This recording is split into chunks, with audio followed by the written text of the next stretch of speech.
As soon as you enter the country, your travel history is added to your medical history. At once. So it's not you who's going to talk to the doctor. Information. Yeah, everything is available. Everything is available. So please, let's speed up the digital inclusion drive so that these things will be a thing of the past. But Winston, finally? Yes, finally, because there's this feature in the Ghanaian Times by Dr. Ampofu, who is chief pharmacist of the Cocoa Clinic. He talks about boosting the immune system, functional foods. And it's a long piece on cocoa, for instance. So it talks about, the antioxidant capacities of cocoa.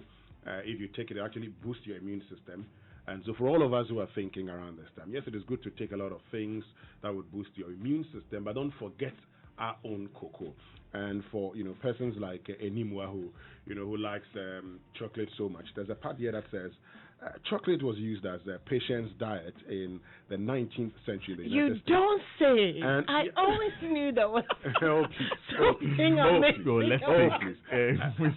I'm just chipping in this because of you. And it says that it was not until after the 1930s that the consumption of cocoa shifted from medicinal to confectionery, probably due to the increased amounts of substitutes. So we had lots of substitutes, and we felt chocolate should no longer be as be more of a medicinal thing. But I'll bring you bitter chocolate anymore. Bitter no, chocolate. thank you. but take cocoa, natural cocoa. But you see, it brings us to this conversation about the fact that you see, chocolate is helping some of us survive this restriction. And have you noticed, Winston, that all of a sudden social media is flooded with the amount of food and the kinds of foods that people are eating? I mean, my best friend lives in New York, and she sent me their gourmet meals for the past week.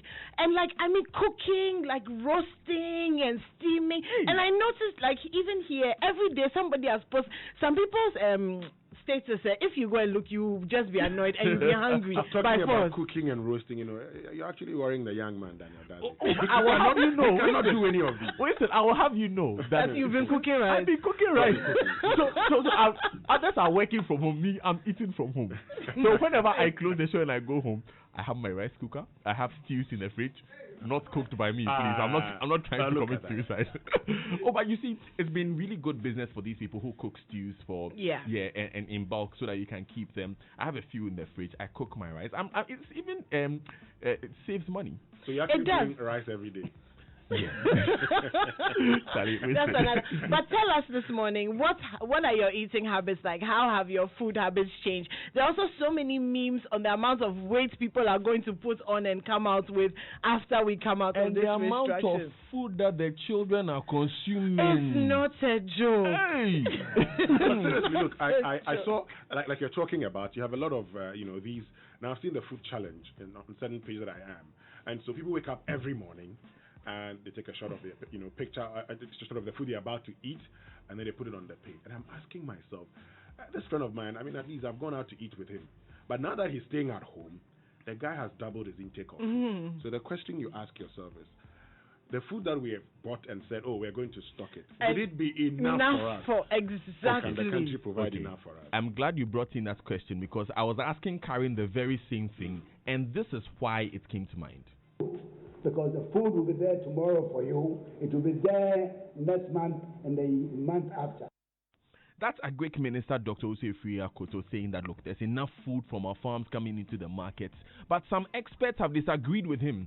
So we want to get to the bottom of this discussion today. But here's how you can join in. Tell us, are you eating more because of the lockdown? Are you spending more time around the kitchen and the fridge area? Is your consumption going up? Tell us on 0244 340437 or just tweet to the hashtag JoySMS. I'd love to see a picture of your fridge this morning. Hashtag JoySMS. Take a picture of it and join in the conversation. We're going to have all the experts around the table. Deputy Minister of Agriculture. We're going to have an agric economist. And we're also going to have Edward Kariwe of the General Agriculture Workers Union on the show, amongst many, many others. The online news review is brought to you by Zenith Bank in your best interest and Goyle Good Energy. To all our valued customers, Goyle values our relationships built over the years.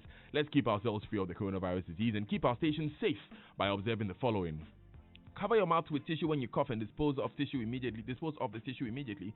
Wash your hands with soap and running water, which have been provided at all our service stations, especially when you handle money. You can also use an alcohol-based sanitizer if you're not in a position to wash your hands. Maintain a minimum distance of 1.5 meters with other customers and or attendants. Let's observe these simple protocols and together defeat the COVID-19 virus. If you exhibit any symptoms, do not head to the hospital immediately.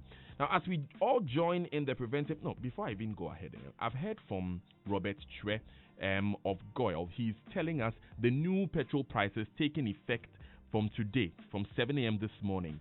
Super XP is now 4.32 Ghana cedis per gallon, and Diesel XP is the same, 4.32 Ghana cedis per gallon. Oh, and I filled my tank last night. Sorry. Oh, God speaks to me. Oh. Okay. God still speaks to his children. My light has been on for 3 weeks. But now is the time. Now is the time. Hey, how do you keep your lights on? Because I just live here and I know my reserve tank. You know, when you are a professional hustler, you know the capacity of your reserve tank. You're living dangerously anymore. Now, as we join in the preventive measures against the coronavirus pandemic, Zenith Bank encourages you not to panic, but to protect yourself and others too. Wash your hands regularly with soap and running water. Clean your hands with sanitizers and large crowds. Remember, call the COVID-19 MOH emergency hotlines 050-949-7700 or 055-843-9868 if you show any symptoms of coronavirus. To all our valued customers, we encourage you to use our 24-hour electronic banking channels. Also be assured of our safety, your safety at all our branches. You can call Zenith Direct on 055-2000-111 for 24-hour assistance with any inquiry you may have with our electronic banking channels. Zenith Bank, in your best interest, is the Super Morning Show. We'll be right back. *442# is the new mobile banking